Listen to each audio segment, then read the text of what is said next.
अस्सलाम वालेकुम। आज की इस वीडियो में हम बात करेंगे मेरीवान टैबलेट के बारे में। मेरीवान एक एंटीकोएगुलेंट ड्रग है। इसमें एक्टिव इंग्रेडिएंट वारफरीन होता है। वारफरीन फर्स्ट टाइम 1948 में डेवलप की गई और ये सबसे पहले रेड पॉइजन्स के लिए यानी कि रोडेंट्स पॉइजन्स के लिए इस्तेमाल की गई। इसके बाद वारफरीन ड्रग को 1954 में मेडिकल यूज के लिए किया गया, जिससे खून को पतला करने के लिए वारफरीन ड्रग को इस्तेमाल किया गया और 1954 में FDA ने इसको अप्रूव किया। अगर हम बात करें मेरीवान टैबलेट की इंडिकेशंस, इसके इस्तेमालात के बारे में, तो मेरीवान टैबलेट का इस्तेमाल क्लॉट फॉर्मेशन से प्रिवेंट करता है, यानी कि जब खून की नालियों में खून गाढ़ा होने की वजह से खून का लोथड़ा बनने का खतरा हो, तो कि दिल की बीमारियों की वजह से हो सकता है, डीप वेन थ्रोम्बोसिस की वजह से हो सकता है, पल्मोनरी एम्बोलिज्म की वजह से हो सकता है। ऐसे पेशेंट्स जो मैकेनिकल हार्ट वाल्व के साथ हों तो उन पेशेंट्स में खून गाढ़ा हो सकता है, या जिन मरीजों को फालिज हो चुका हो, या स्ट्रोक पेशेंट जिनको स्ट्रोक होने का रिस्क हो, तो मेरीवान टैबलेट 68% रिस्क को कम कर सकती है। इसके अलावा मेरीवान टैबलेट का इस्तेमाल हार्ट पेशेंट्स जिनको एट्रियल फिब्रिलेशन यानी कि इर्रेगुलर हार्ट बीट जो कि स्ट्रोक की वजह से हो तो इर्रेगुलर हार्ट बीट को ट्रीट करने के लिए भी मेरीवान टैबलेट का इस्तेमाल किया जाता है।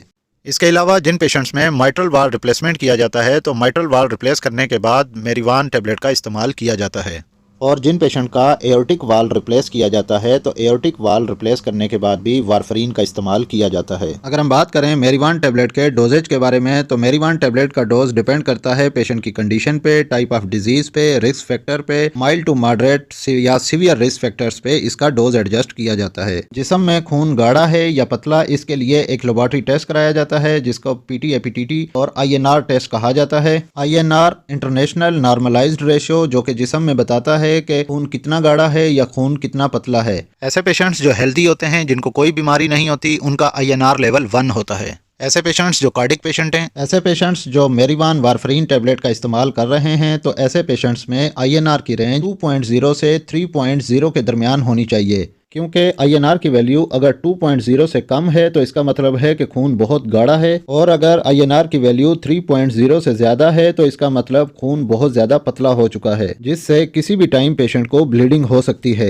ऐसे पेशेंट्स जो मेरीवान वारफरीन टैबलेट्स का इस्तेमाल करते हैं, तो ऐसे पेशेंट्स में जो टारगेट अचीव करना होता है वो INR 2.5 रिकमेंड किया जाता है कि 2.5 INR रेंज होनी चाहिए, यानी पेशेंट की INR की वैल्यू 2.5 तक होनी चाहिए। अब किसी पेशेंट को अगर मेरीवान वारफरीन टैबलेट स्टार्ट करवानी है, तो इनिशियल डोज 2 दिनों तक मेरीवान टैबलेट दी जाती है, जो कि 1 टैबलेट या 2 टैबलेट का इस्तेमाल करवाया जाता है। 2 दिन मेरीवान टैबलेट का इस्तेमाल करने के बाद INR का सैंपल नेक्स्ट मॉर्निंग में लिया जाता है और INR की वैल्यू ऑब्टेन की जाती है, जिसके बाद मेंटेनेंस डोज एडजस्ट किया जाता है। अगर INR लेवल 1.5 से लेस हो तो इनिशियल डोज 7.5 mg से 10 mg यानी मेरीवान की रोजाना 1.5 गोली से 2 गोलियों के दरमियान इसका डोज एडजस्ट किया जाता है। अगर पेशेंट हॉस्पिटलाइज्ड है यानी हॉस्पिटल में दाखिल है, तो डेली INR की वैल्यू देखी जाती है, जिसके बाद इसका डोज एडजस्ट किया जाता है। अगर INR की वैल्यू 2 से 3 दिन तक नॉर्मल वैल्यू में आता है तो INR टेस्ट फिर कम से कम करवाया जाता है। मेरीवान वारफरीन का डोज डिपेंड करता है INR की वैल्यू पे, उसी हिसाब से ही इसका डोज एडजस्ट किया जाता है। अब हम बात करते हैं कि मेरीवान वारफरीन किन कंडीशंस में इसका इस्तेमाल नहीं करना चाहिए। ऐसे पेशेंट्स जो हाइपरथायराइडिज्म के साथ हों, या ऐसे पेशेंट्स जो एक्टिव ब्लीड हेमरेज के साथ हों, तो ऐसे पेशेंट्स में वारफरीन टैबलेट का इस्तेमाल नहीं करना चाहिए। और इसके अलावा वारफरीन टैबलेट का इस्तेमाल प्रेगनेंसी में भी नहीं करना चाहिए, क्योंकि प्रेगनेंसी में इसको रिकमेंड नहीं किया जाता। प्रेगनेंसी में वारफरीन टैबलेट के इस्तेमाल से बच्चे में बर्थ डिफेक्ट होते हैं और मदर में भी और बच्चे में भी ब्लीडिंग प्रॉब्लम हो सकती है। अगर हम तफसील से बात करें बर्थ डिफेक्ट की, तो बच्चा जो पैदा होगा वो बहुत कम वजन के साथ, लो बर्थ वेट के साथ होगा, और इसके अलावा बच्चे की ग्रोथ जो होगी वो बहुत स्लो होगी, और इसके अलावा इंटेलेक्चुअल डिसेबिलिटी होगी, जिसमें डेफनेस हो सकती है, हेड साइज जो है वो स्मॉल हो सकता है, और शॉर्ट लिम्स और डिजिट भी स्मॉल हो सकते हैं।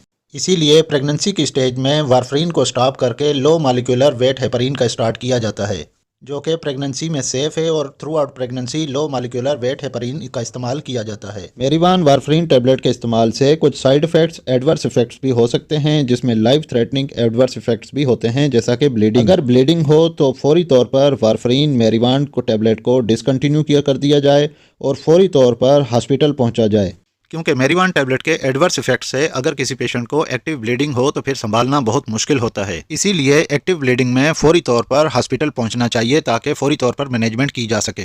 बॉडी में से एक्टिव ब्लीडिंग या हेमरेज को स्टॉप करने के लिए उसका एंटीडोट इस्तेमाल किया जाता है, जिसमें विटामिन K इंजेक्शन का इस्तेमाल किया जाता है।